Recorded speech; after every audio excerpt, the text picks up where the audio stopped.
Hey everyone, I'm here to talk to you a little bit about mats and warping on your mat. I got my Gemini back in December, and my mats also warped on my previous Spellbinder, so I was hoping it'd be better with the Gemini. It's not, but trying to figure out best ways around that. So when I got my Gemini, one of the sets I got was the junior plates. And what I got was two of the plates, and I forget what they call this one, but it's a plastic shim, magnetic shim, and the embossing mat. And when I cut recently my Anna Griffith 3D and embossing die, it cut right through my embossing mat. So I had to get a new one of that. So here is the new rubber mat.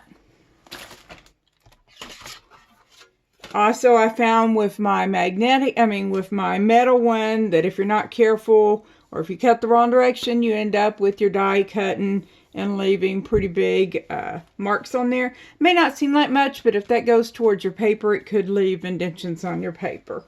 And you really only need the metal shim, when you're doing intricate dies that can't otherwise process. So you keep that one just in case. I also got a really nice carrying case for it. So if you keep an eye on Crafter's Companion, they do run specials on the full set. The only other ones you would want is possibly the double-sided, and I have that, but for the full-size plates. Okay, so I quickly discovered, and when I say quickly, I mean within the first month, that my plates would start to warp. And when I say warp, what I mean, this is my plastic shim from my full-size one. If you look at it, you'll see, kind of hard there, that there's an arch to that. There's also one, let's see, this is my other one because I had to replace this. It has a big bubble here that no matter what I did, sitting stuff heavy on top, you can see there, I could not make that completely go away. And I was a little concerned about heating those up. Okay, so then I did some reading, and the first thing I read about was you could put your plates into the oven. I think it said 325 or 350 for about 15-20 minutes. One of them mentioned just using the cookie sheets and maybe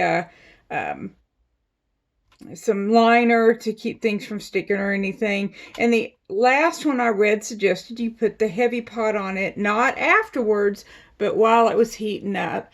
And so I did that. That did not work out so well for me. So the last time I did my plates, this is what one of my junior mats came out. Yes, it's flatter, but it also melted and really messed up all on there. I don't even know if this is usable anymore. So at that point, I'm left with one mat for the junior. I did not put it in the oven, thank goodness. And so I have my one mat here.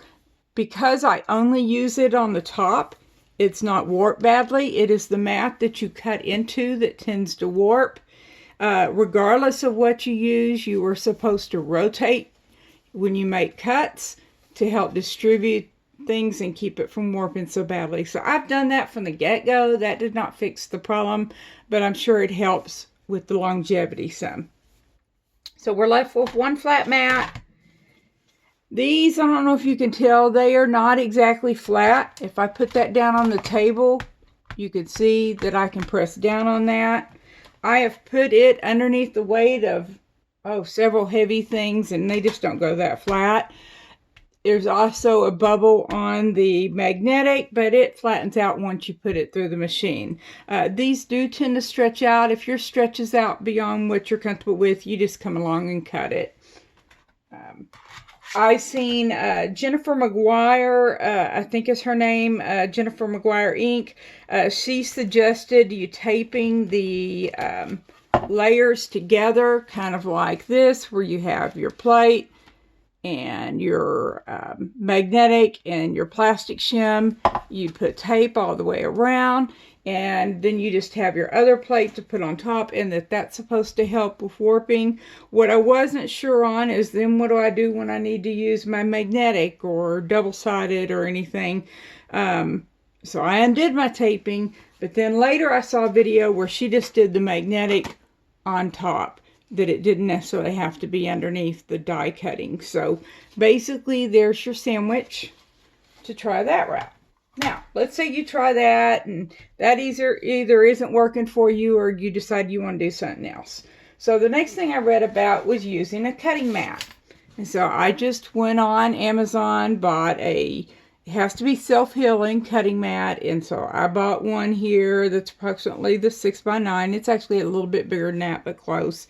It still fits inside of my full-size Gemini, and turned sideways like you would do with your junior plates. But within a few cuts, and I don't know if you can see there, it's already warped and bubbled up. You know, I don't mind the marred up parts. I mind that it gets all bubbled up, and that kind of defeats the purpose. It got particularly bad on one of the ones I tried with the bigger Gemini plates. This is the mat I use for it. I don't know if you can see there kind of in the light, but it's really all over the place with it. Still usable, but I mean, it's hard to get your paper and everything nice and flat when it's a big bubble. Let's see. So then I did some more reading, and I had read about, one of the girls talked about a different brand of plates.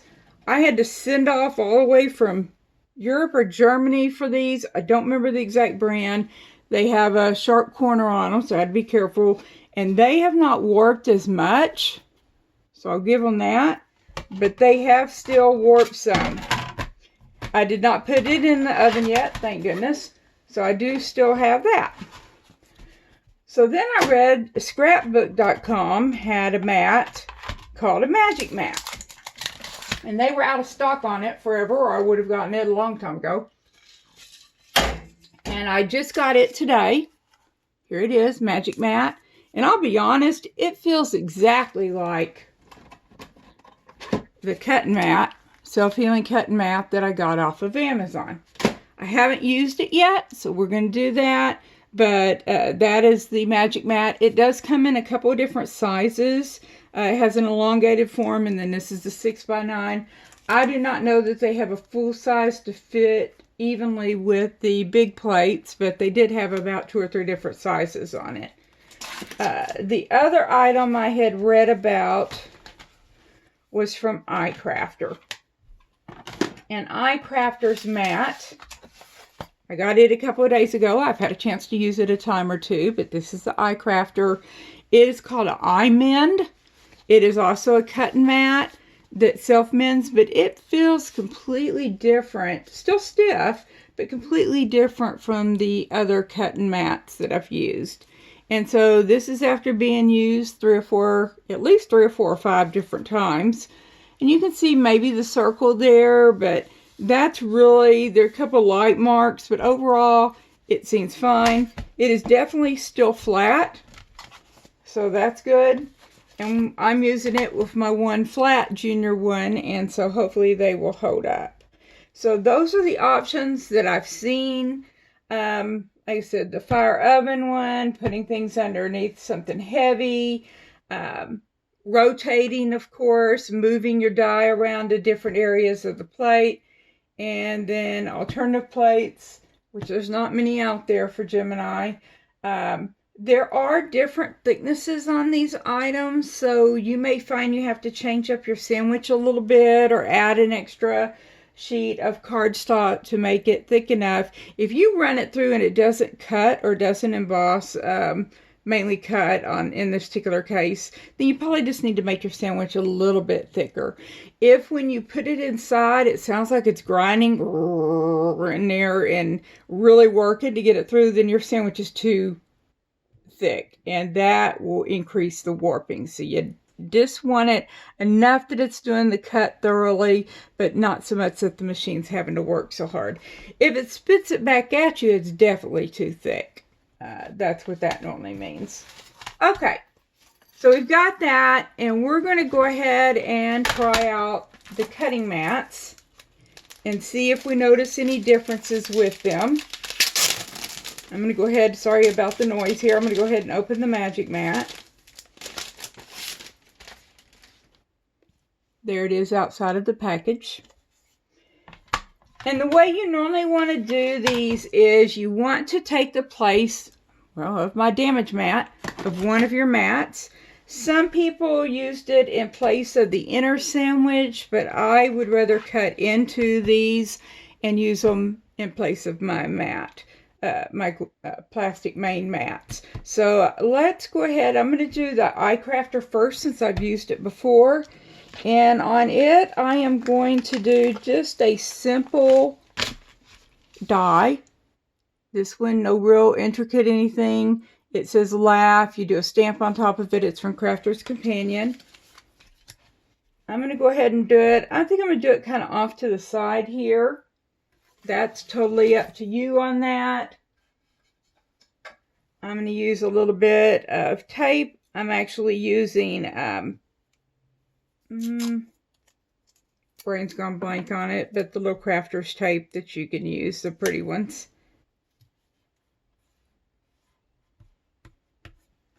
Okay, so let's complete my sandwich. I am going to put down the magnetic. And when I did this, I've got the die facing down. Then I'm going to put the magnetic sheet on. Really doesn't matter which direction it's facing. Then my plastic shim, and then my regular mat on top. So you've got regular mat, plastic shim, magnetic, and then your replacement mat, which in this case is the eye crafter eye mend. So I've got my Gemini, big Gemini on. I'm going to feed this through. That's a normal sound. They say this also cuts down on the cracking. Now, I always run my dies through a second time, sometimes even more than that, but in general, a second time. And what I'm going to do is I'm going to flip mine over. It's another way of rotating, and I'm going to feed it through that way. A little effort, but nothing drastic on it.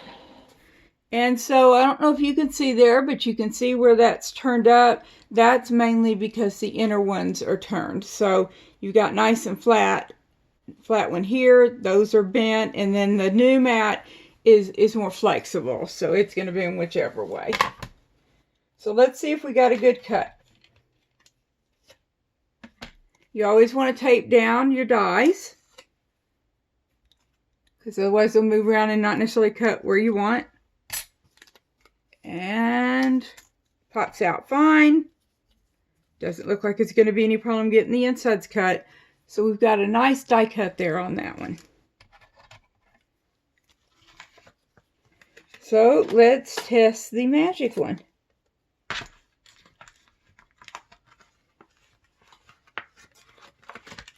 And I'm going to do the same kind of die. This time I'm going to do happy, but same type of die from Crafter's Companion. We're going to do the magic mat here. I am going to put down my white paper here. I'm going to put my die on top. Make sure I got that centered. I am going to tape it. It's up to you how much tape you think you need, but I'm just going to do one piece for now.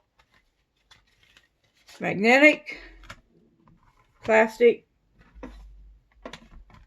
and regular, I say glass, they're really not glass, but plexiglass, regular Gemini mat, Gemini Junior mat. Okay, so let's run it through the machine. Makes a little bit of noise, so we know it's working more likely. I'm going to flip it and run it through again. Now the mats are not all the exact same length. As long as they're close, you're normally fine on that. You can stop this and reverse it with the button here on your Gemini. However, on the Junior, you end up with things not cut on one end or the other when I do that. So I tend to go ahead and run it through all the way. Okay, so let's see if it cut through and what we have. So we've got our happy here die. I'm going to take it off. And I can see immediately this did come out. And the pieces do come out pretty easily on that, actually very easily. So, and this is actually on Adorable Scoreable is what this cut was. So that works out nicely. Of course, can easily stamp on that. So, oh well, but it looks pretty the way it is. Let's look at the mat. You know, if I hold it up to the light just right, I can see the impression a little bit. But mainly, I don't really see much to it. So, it seems no worse for the wear at the moment. So, we'll go on to the next test, which is going to be a more intricate die. So, on this one, I'm going to bring in something that's more intricate, probably one of the edgeables. So, let's go ahead and bring in, these are also Gemini dies. And this is the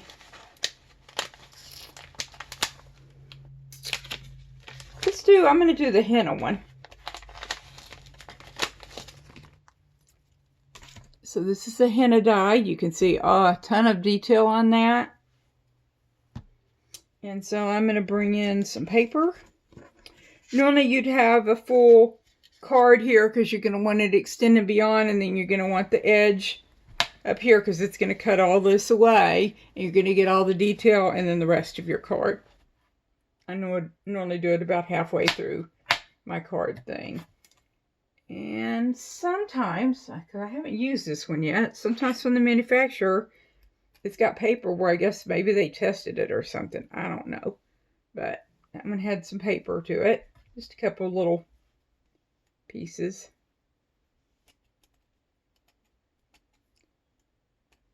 Let me get rid of those real quick. I think that's it. Alright, so now we're going to go ahead and put that there. I'm going to tape it just like before. You want to make sure you're putting as little tape as possible onto where you're actually going to have your product. The part you cut off, that's where you want your tape. And so on this one, we're going to start out with the magic mat, since that's the last one I used. I try to even up my pieces together, and now I'm going to run it through the machine. Remember, if it doesn't seem to cut out enough detail, then you want to add the metal sheet to this. So let's see if this does good enough. I'm going to go ahead and turn it over and run it through a second time. Supposedly using these cutting mats will help with your detail anyway. So you probably won't need the metal one. And so let's see what we've got here. So we have our, I'm going to go ahead and pull this off. So here's what we die cut. I'm going to use a brush on it and see how easily these little pieces fall out. And that would be, I mean, they come out, but I'm probably going to have to poke them out. I really don't want to have to do that. So I would run it through. The problem is if you separate this from the die, which I did, and then you put it back on, even when you think you've matched it up exactly, often it's not. And you end up with the die cut separate from the others. And so you just don't want extra cuts in your finished product. So that just doesn't work out. In this case, it didn't hardly cut it all down here. So, okay. So that's that one. I'm going to go ahead and see. Now, I didn't clean out all this dye yet, but if I were to run it through again, add up the best I can. Put it back on the magic mat. Move it over a little bit.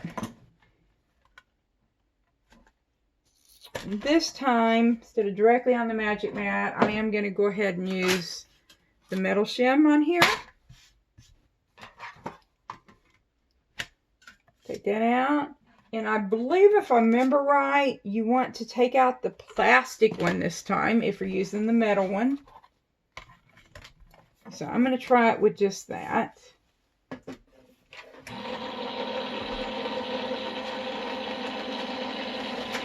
Not a whole lot of resistance sound to it, so I think I'm going to go ahead and put this back in.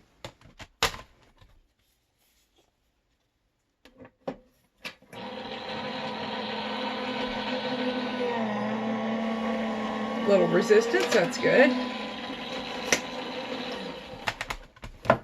Alright, let's see here. If it's cut well, then it should, as soon as you start separating it, then the pieces should start just coming out.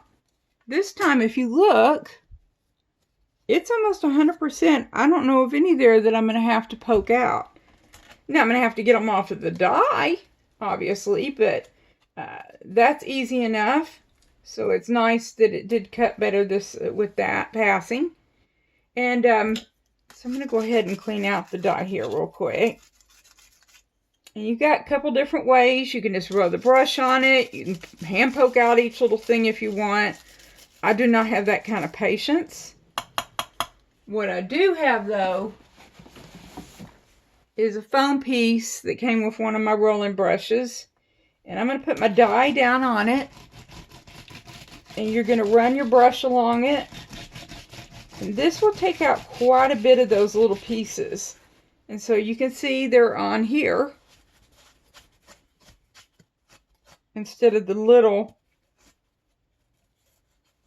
die, which is great. Still have a few.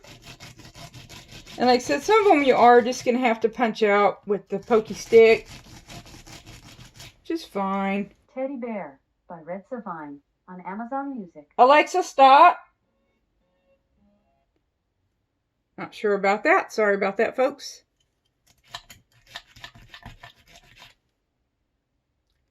Alright, I think we got them all with that. So excellent on that. So I'm going to go ahead and brush these away. I always have a little trash can nearby. Alright, so now let's do the exact same die.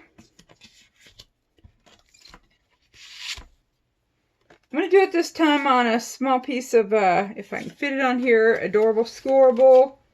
It's a teeny bit harder to cut through, but not too bad. So I do want to tape this again. I'm going to tape it up in the part that's getting cut off, just like I did before. And let's see here on this one. Let's go ahead and try it with the new I-mend.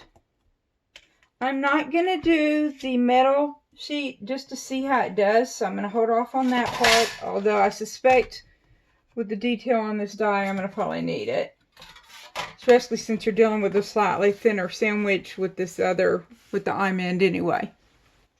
So I'm going to run it through.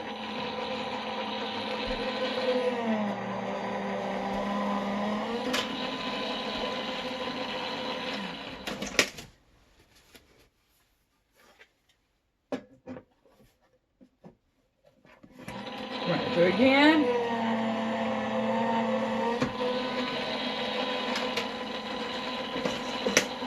I have learned the hard way that when you're putting your sandwich together and you're putting it where it's fixing to run through the machine, you want to try to make sure that your magnetic mat and your plastic mat are not sticking out far beyond there, because if they get close to the edge of the machine, it will eat up, as you can see, your mat and even bend. I've bent my metal mat before that way on my larger mat.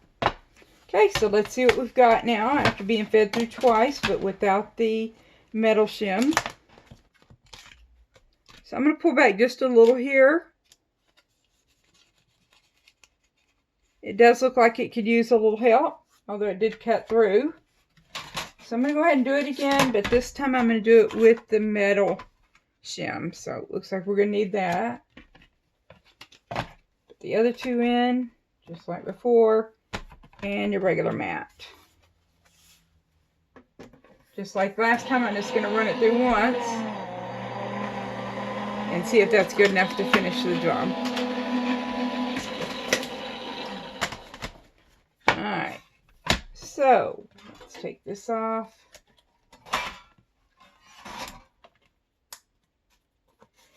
I have made the mistake of having my die face this way and cut through my larger magnetic one, had to order a second one, then I cut through it. So that's one you want to watch. Learn from my mistake if you can. Okay, so on this one, it's not quite as clean cut yet as the others. So the other did a tiny bit better on that. I'm going to go ahead and run through the brush and see if that's enough. And you can see on it, it is coming clean pretty good. They're coming out of there without me having to do a bunch of poking. Just kind of roll the brush, whichever brush you might have.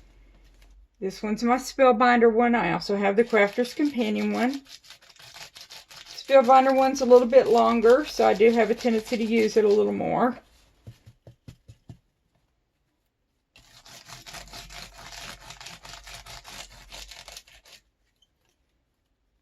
And so I've still got just a couple to poke out, but not bad at all on that. Finding my pokey stick might be difficult, but anyway, just a couple here.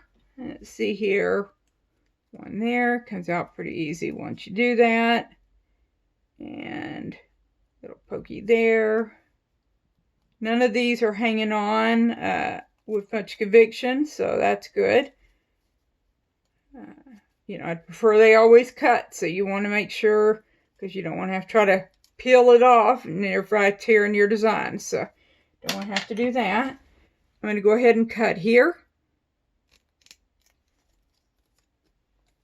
And then I'm going to cut at the other end. And I'm going to come up here and cut.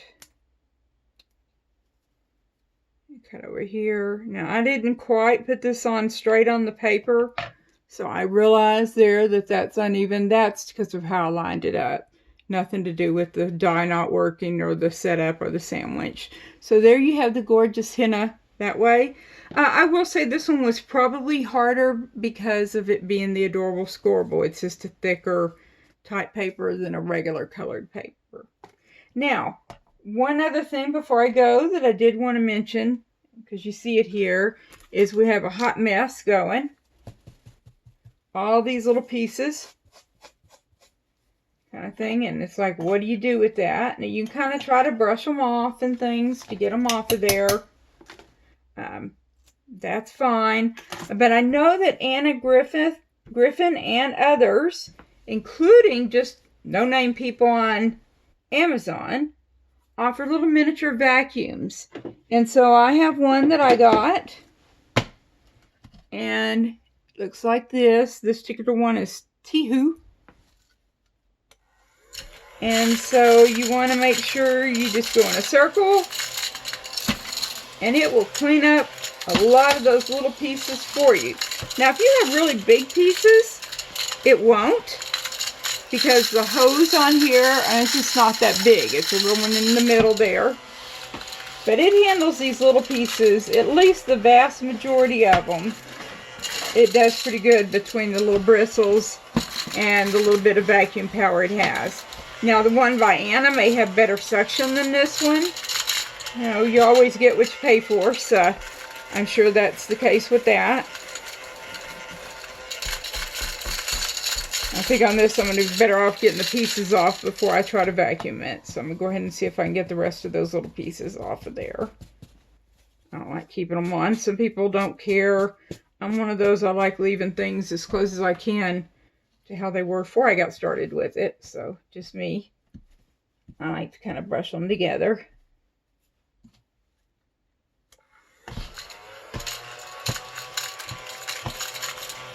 There's no bag to this, no HEPA filter or any of that kind of thing.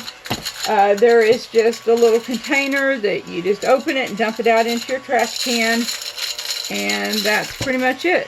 All the ones I've seen, regardless of brand, all work kind of the same. Of course, there's little handheld bags you can use, different kinds that are more like a dustbuster look, that you can use if you like. I'm not a proponent of any one kind. Basically, what you have or what you decide to get within your budget is great.